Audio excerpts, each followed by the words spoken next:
The Wedding of Allan and Dale. One day, Robin met a gay young knight. The knight was dressed in scarlet and a hat with feathers. He sang a merry song. Robin wondered who the knight could be, but he did not stop him. The next day, Little John and Marge went for a walk. As they walked along, they met the same knight. But how different he looked!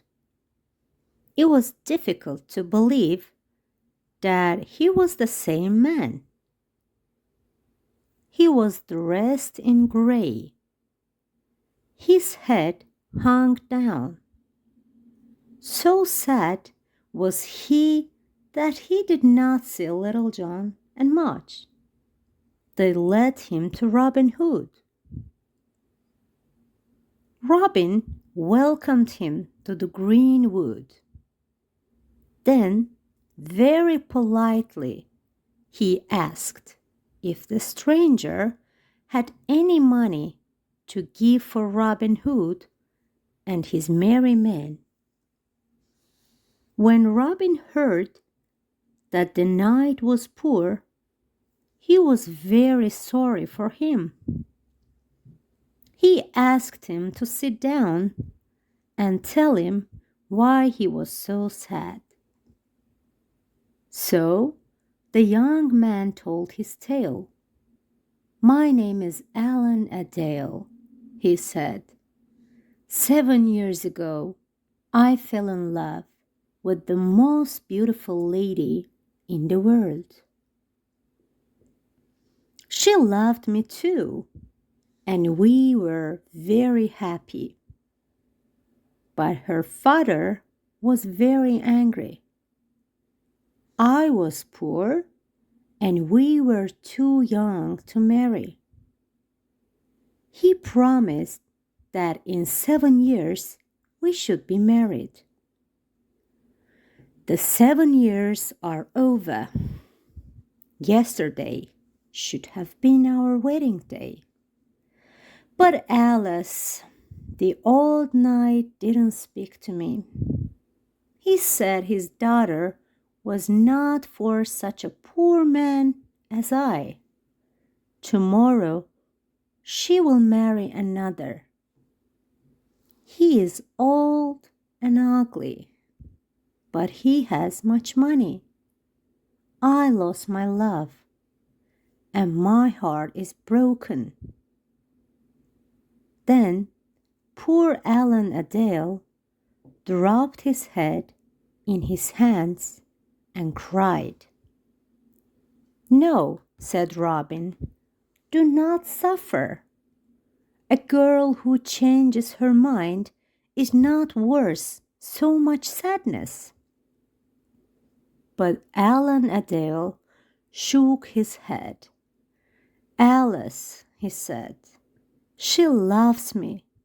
It's the old knight, her father, who forces her to do this."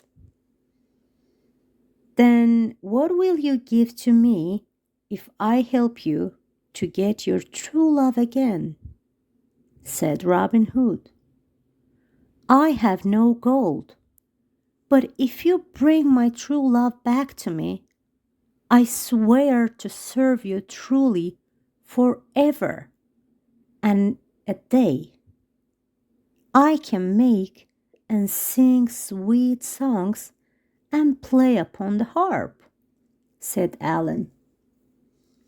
Robin was very glad to hear that. He said, "Tomorrow is your wedding day." He asked where the church where this wedding was to take place was. Allan told him it was to be at Dale Abbey. Very early next morning, Robin Hood rose. He dressed like an old harper, took a harp, set off for Dale Abbey. He left orders with Little John to follow with 24 good men in green. Also, he was to bring with him Allan and Dale. Robin Hood arrived to the abbey. "What do you do here?" said the bishop. "I'm a minstrel. There is to be a great wedding day. I came to see it. Afterwards, I can make a song about it," replied Robin. "That is well," said the bishop. "I love the sound of harp, and you can play some sweet music to us." "I should like to see the bride and bridegroom first, before I play any music," replied Robin. He went into the church and sat down not far from the altar. Soon the guests began to arrive. Robin could hear what they said. "Poor girl," said one, "so young and pretty. And he, so old and ugly. And she loves someone else, I hear.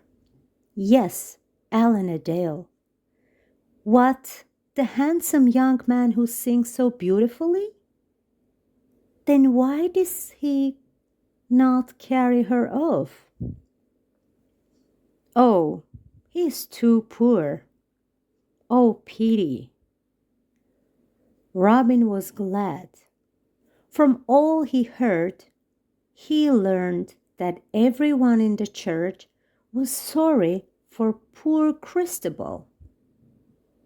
At last, the bridegroom came. So old and ugly he was. Suddenly, there was a little move at the door. All heads turned. The bride arrived. She was so beautiful. Her face was sad. The bishop opened his book to begin the service. At that moment, Robin jumped and stood beside the bride. "Stop," he cried. "I do not like this wedding. The bridegroom is too old and ugly for such a lovely bride. Who are you who disturbed the peace of our holy service?" asked the bishop. "I'm Robin Hood," replied he. When they heard that, everyone stopped screaming and wanted to see the wonderful man of whom they heard so much. "Now," said Robin, "let the lady choose all of these men which she will marry." The Lady Christabel's face was pink. She saw that Allan and Dale was standing beside her. She put her hand into his. Allan kissed her hand tenderly. She was no longer like a lily, but a queen. "Now," said Robin, "we can have the wedding. Sir Bishop, do the duty." "No, I will not," said the bishop. "If you will not, we must get someone else," said Robin. "Come along, Friar Tuck." So Friar Tuck put on the bishop's clothes and took his big book. He began the marriage service.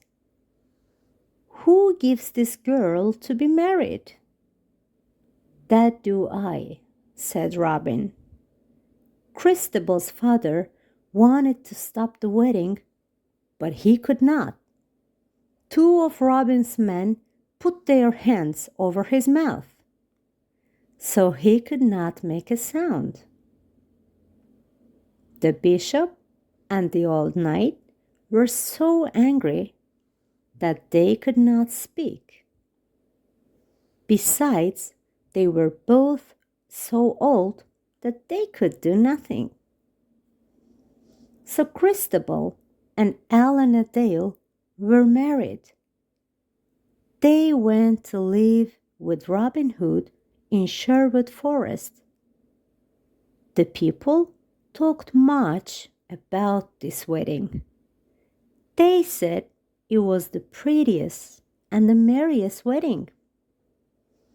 And to this day, if you go to Derbyshire, you can still see the ruins of the great abbey.